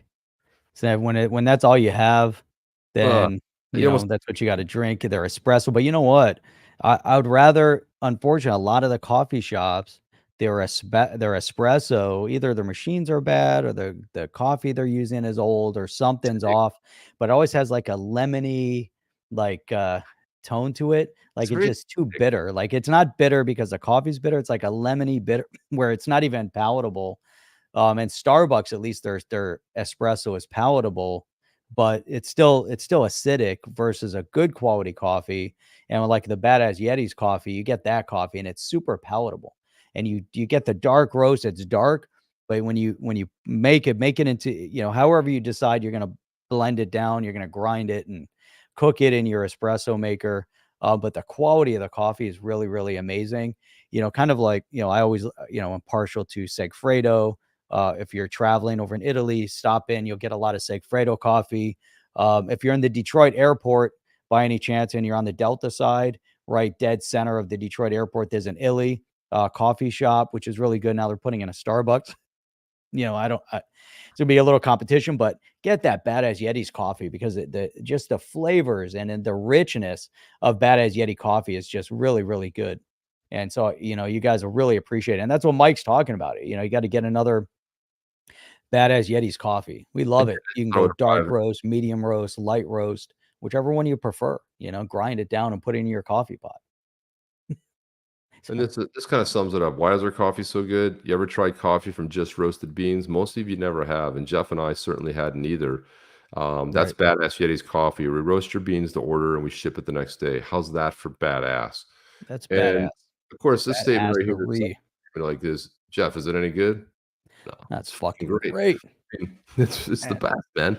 it's the So best. The and best. if you really want to have some fun, you can go in about here because you want to have a little bit of laugh. You talk about like how we came, like, how about this badass brews Yeti size value? So, are you a fan of surrendering your hard-earned $5 each day? That's like seven now to some hipster's rendition of a latte. Half that pays for their avocado toast addiction. And we're adept at coffee alchemy, not hipster nourishment. If you think your coffee experience needs a gold leaf cup, holographic unicorn logo, smart mug warmer with a cornucopia of daily alternatives, your badass great grandpa had one rusty tin cup. He brewed his coffee over a freaking open fire. So quit financing coffee fads you don't need. And the reason we talked about this is, yeah, there is a premium price for this. However, you're paying premium prices now. You're going to get more than 5 coffees out of this, which more than pays for a bag of the badass Yeti coffee. So halt yeah. your daily Good. caffeine odyssey and start planning how you'll invest all those greenbacks that we're saving you. We're badass Yeti's coffee. Percolation never stops here. That's Never. It's great. never stops. We're always percolating, man. Percolating Right. and going. And we did an epic show today for you guys. You guys are the best and the brightest in there. We are up Right. to hour and a half here, Jeff, on the podcast. People Yeah, will that's take amazing. if you're Because we watching. weren't on Sunday or Wednesday, right? What We else? missed a couple Bullshit, days. what are they talking about today? Nobody's talking about anything great. But look at this, man. So Mike Gillick, all watching on YouTube should switch to Rumble. That's right. We need to get more people over on Rumble, and that's why we're going to start doing shows over on Rumble again. We want people over there on Rumble too. I think it's really important, and we want to do unique shows over on Rumble. And it's great to see the comments coming over on Rumble as well. And Lydia was saying, I always want to record my parents telling the life story and never did. Need to do it. And we're talking about, stories Please do that. I'm by their telling you, parents for 60 maybe years. yeah, maybe I'll share the video link. I don't know. Maybe I'll actually put it up on in a celebration. I'll throw it up on X because I'm really proud of the way the video turned out. I was really happy the way um, it took me a lot to edit the actual video itself um, because I shot way more footage and I had to choose to tell the story, right? So I had this Oh, wow. idea of how it would come together. So I tell the story of how they met, and then we talk about. I asked them about other things like throughout their marriage, like that worked, and it was interesting because I was like, "Don't call me," because my parents wanted to refer to me, as my dad speaking with me. He was like, "Mom," and I'm like, "No, not Mom, Patricia." Okay, so talk about Patricia. You talk about Frank. So I couldn't break that. So you'll hear that goes throughout the interview, and then you'll see that they'll refer to me as Steve because that's how I was raised and grown up. So they're like, who's as I go by Chip everywhere else, they're like, who's the Steve character? And that's how you know how long you've known me. If you call me Steven, you've known me from my 20s on, and if you call me Steve, you were an OG and you know me from my 20s and below. And if you call me Chip, you know me from more recently of what I go for, what I go by in business, and also here on the podcast. So yeah, different names, all arrives at the same place. But I want to thank everybody for being here, you guys, contributions. Thank you to everybody on Rumble. Amazing. Guys, Yeah, do me a Rumble. favor, Jeff. Can you drop the link of the channel over there Rumble. so that everybody here can at least go and download the Rumble Yeah, app. how do we get our channel? Let's see. Throw the channel over there, and guys, I want you to just click on the link and go sub over there because we're going to do probably one show a week where we can open up and not say, well, blue team and red team and this and that, where we can go full transparency and just like full opinion without having to be shut down. So I think And I that'll realize on our video going over there, I got to put the thumbnail. Got to figure it out. It's not API friendly. Takes a little bit, but everyone give a thumbs up if you're on Rumble. Subscribe to our Rumble, like Chip was saying. Follow that link. Go sub over there. We're kind of excited. We want to kind of open up that. Really, the last show. This is crazy. The last show we did on Rumble was the 2nd anniversary of the SEC v. Ripple lawsuit with John Deaton and Jeremy Hogan as special guests. So that was in December be 22. of 2022. So we're Interesting. planning on doing a 3rd anniversary with Deaton and Hogan. It'll be a lot of fun to kind of talk about this past year and what this all means and where we're going forward. And that'll also be on December 20th of 2023. So we did We're close. We don't have to get as close these days because it's already in the past, but in the past, but it'll be right around then. It'll be exciting, but that was the last video that we had up on Rumble, which is crazy. So lots of fun over here, Chip. It's always a blast coming in here, seeing how smart people are and the comments that people put up. I did want to just kind of, as we're wrapping up and we kind of got into geopolitics and we were talking, and this is something that is on everybody's minds. It's not just Miguel, it's across the border, it's across the board. People are questioning, how did Israel's security fence get breached? They have some of the best surveillance for forever, right? Talk to people that were in the military over there serving. Say if a squirrel landed on a security fence, it would trigger a response. This, though, we can't at the same time undermine, inside activity. We can't undermine the participation of Iran. We can't undermine the participation of advanced technologies, Yes. and putting all of that employed at the exact same time, attacking one zone. The elite forces that penetrated first probably didn't come from Hamas. It might have come from some other country. They were extremely skilled at what they did. But at the same time, for the past 2 years, they've been planning this. What people don't realize is that over 100,000 workers come in on a regular basis from that Gaza region into Israel to work. On a regular basis, there's always workers coming in, and so part of the strategy. And there were some reports from some of the survivors in the attacks that recognized the workers that had come over, Yeah. that participated in the attack. So uh, that can also undermine the idea that they have what I think they reported like 300 miles of tunnels that have been dug. There's buildings throughout the region in Gaza that are dedicated strictly to digging tunnels. Many of them are hospitals, many of them are schools, many of them have UN insignias on them, and that's been for decades. It's been that way. It's a known variable that all this stuff is happening. You can't ignore, bad activity. When you do, when you keep pushing it to the back burner, it ends up literally blowing up in your face. Same thing we're seeing with our current economic situation, the current administration. We can't just put all this misinformation on the back burner. Can't allow what happened over the past couple of years to happen again. And also now we see the undermining of the cryptocurrency. We can't be silent on it. Is the no. point? We all have to be very active, very vocal. Thank God for the activity and participation from John Deaton and the XRP community that were not silent when the SEC filed this major lawsuit and tried to attack not just Ripple, but the XRP community at large. We weren't silent, and look at the result. Had we sat back silently, if John Deaton didn't come to the forefront, we'd probably be having a significantly different conversation there. Right. And this goes across the board. That's why economics, geopolitics, it all crosses the line, and you have lessons to learn from everything, Chip, everything. Yeah. And Steve Walker says, "How about the badass Yetis as peacekeepers?" Yeah, you let those little badass Yetis loose, and especially those Pathfinders, cute, cuddly, but damn, they are dangerous as hell. So Deadly. And then with the White Tribe, you had mentioned that, Chip, the White Tribe getting ready to drop on October 22nd.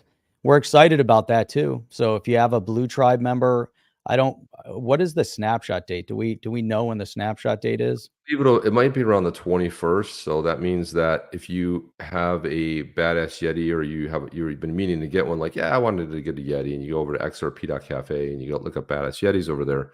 The idea would be that if you were to pick one up, they take a snapshot of it, and that's how they're going to know that if it's in your wallet, when you go, you'll be able to mint one for 1-to-1. So if you own two badass Yetis, you'll be able to get two White Tribe. And the reason Jeff and I are doing that is to thank everybody. And again, the Blue Tribe was always meant to be more rare. There are rarities, and very rare where there's a lot more of the White Tribe. So, but again, the whole idea was to give back and just to say thank you to everybody because you participated and you believed in our project. And and in our Discord, we thought that people knew us. The reason they supported the Badass Yetis is because they knew the podcast. Half the people never heard of our podcast, so that meant a lot to us to put out a project that people connected with, that had a good story behind it. And we are still working utility, but we believe we will be able to bring some solid utility. It's just there's a lot of legal stuff to cut through. But again, we haven't abandoned that. We're still looking at that. The utility we have right now is that if you own some badass Yetis and you go to the Discord and validate them, you do get a discount on the coffee. It's not the most ideal one, but again, it's the best we can do right at this moment in time. So It's Mike's birthday coming up on the 20th. So right before the drop. That's pretty cool. there you go, man. Something to celebrate. Good, man. 20th. Well, happy birthday, Mike. We don't get a chance to tell you that. And we had So a, we anyway, had a lot that going was on today. epic. That was epic. An hour and a half. An hour and 40 minutes. Never intended to go an hour and Holy 40. cow. That's what But there happens we when you don't stream a couple times this week. Yeah, well, the thing was we didn't do a show on Wednesdays, so we had kinda, like, get it in, Jeff. We had some stuff brewing right there behind, bubbling up that we Right. had to do, but that's all I know. I'm ready to get out of here. Jeff, you got anything final words before we get out? We missed Sunday also, so we didn't do Sunday or Wednesday. We skipped 2 days this past week. What did we do? We got the White Tribe is completed, it's done, and we That's sometimes right.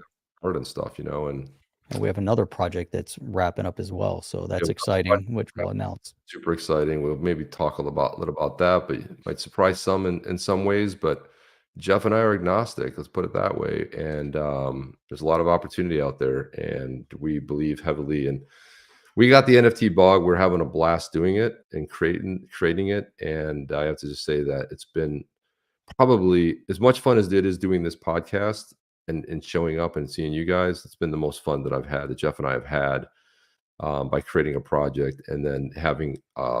We always talked about having a coffee brand. We always talk about coffee on here. I got my coffee right here, right? We talk about coffee all the time.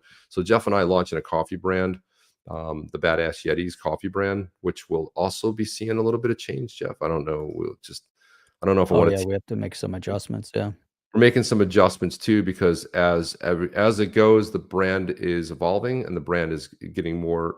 It's getting bigger. So as that goes, and as we, it's still badass. That's not going to change, but it's the focus is going to shift and it's going to expand a little bit. And the more we get into that, we'll talk a little bit more about that. But again, it's been a blast for us. I mean, we feel like a kid again, having so much fun with creating these little badass Yetis and the story behind them, and Jeff and I fleshing it out. And hey, what about this character and like naming them? They're just like we create them, and it's like, hey, and then what do they do, and like what's their unique abilities? And they're like, yeah, that's starting to sound like a game here. Well, don't worry, we wrote a game too, so we have a just it Just takes some not time, but again, if we can expand this brand the way we want in other areas, because I could see a badass whiskey down the line there.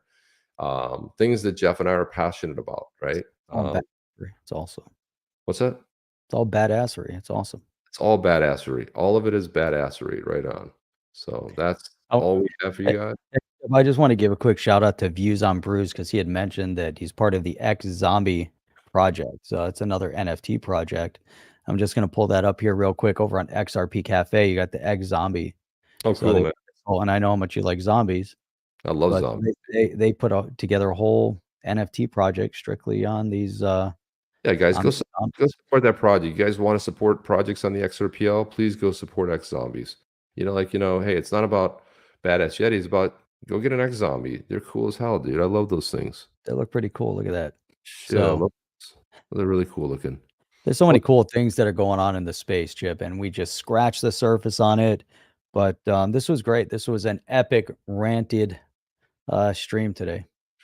Ray Run says it all. Thank you and good night. Thank you and good night. And where is that, Jeff? Do we have that queued up? Thank We you. never have it queued up. It's always hard to find too. I don't know. Here it is. Thank you and good night. Thank you and good night.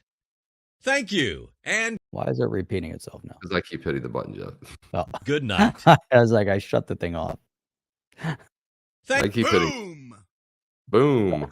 And of course, this one here, we'll play some stuff tomorrow night. We'll jump right into the. Now we But got a lot. we didn't get a lot. We didn't get this in the stuff, but we have an all hands on by Carolyn Ellison from the FTX debacle. And if you ever thought that anybody would back, I mean, I don't even, Jeff. I mean, incompetence doesn't even begin to describe what I heard on that. We'll go through that. We'll workshop it. Oh God. It's just absolutely beyond pathetic. It's just, you know what it is, Jeff? It's this right here. Yeah, that's it. It's just really bad. It's this. Holy dude. shit. Like, let's not do that. That's a bad idea. Yeah, a very bad idea, but yet VCs lined up, zero due diligence. I've gone through the startup process. I've gone through the pitch process, the seed raise round.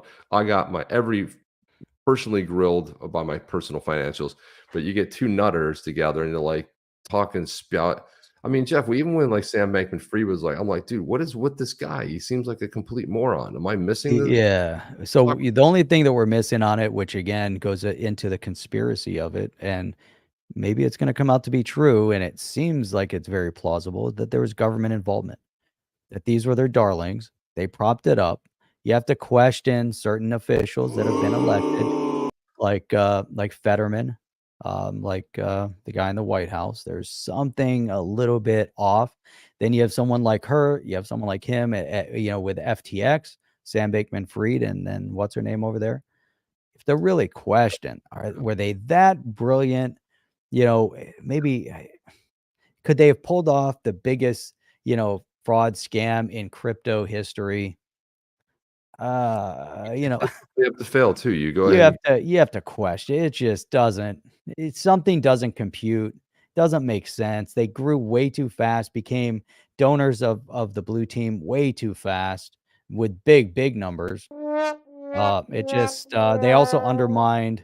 They were also very directly responsible for the collapse of Celsius when it collapsed. Not saying that they did things correctly at Celsius, but they had a direct impact, just like yeah. CZ from Binance really pulled the carpet from underneath Sam Bankman-Fried and FTX at an interesting moment. And there was a lot that was revealed. There seemed to be a lot of infighting. Be interesting to see a bigger movie about all of this. Hour and 45, Jeff. We gotta cut this thing. We're gonna talk. Well, this will turn into a 2-hour podcast. We're at the 45-minute mark. We're gonna keep streaming until everyone goes home. No, So that's it. We'll talk about more of this tomorrow. That's just like a funny. highlight. It's so funny because my brother, like his YouTuber, like his community is a watch community. These guys get on stream for 5-6 hours a day. 5-6 hours a day. And we were listening last night. I was laughing my ass off. It's a very entertaining community because they're supposed to be talking about watches and get into all this drama. Jeez, Jeff, it reminded me a lot of you and I. Like we have this agenda, and the next thing you know, we're off a squirrel, and we're off on a tangent somewhere, having some rant to say. But again, it's what we love to do. It's one of the reasons we like doing this, and creating it on the fly with you guys is great. So that's all I have.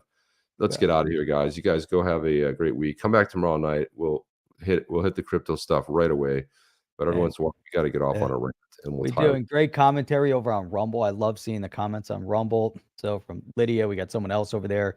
TFN Network is commenting on Rumble, and ASM Future commented over on Rumble, and Mike Gulick commented over on Rumble. So we got some rumblers. link, guys, and Rumblers. subscribe to us on Rumble. We will have Rumble only shows at least once a week. So that's where you want to catch. So make sure you download the Rumble app, sign up for it. You'll get the alerts same way you do on the YouTube. It's easy to use. Just got to adopt it. So that's all we have. We'll talk soon, guys. See you guys on the next one. Chip and Jeff Out. Are you down with OTC? Please like, subscribe, and click the bell to be notified when the next video drops.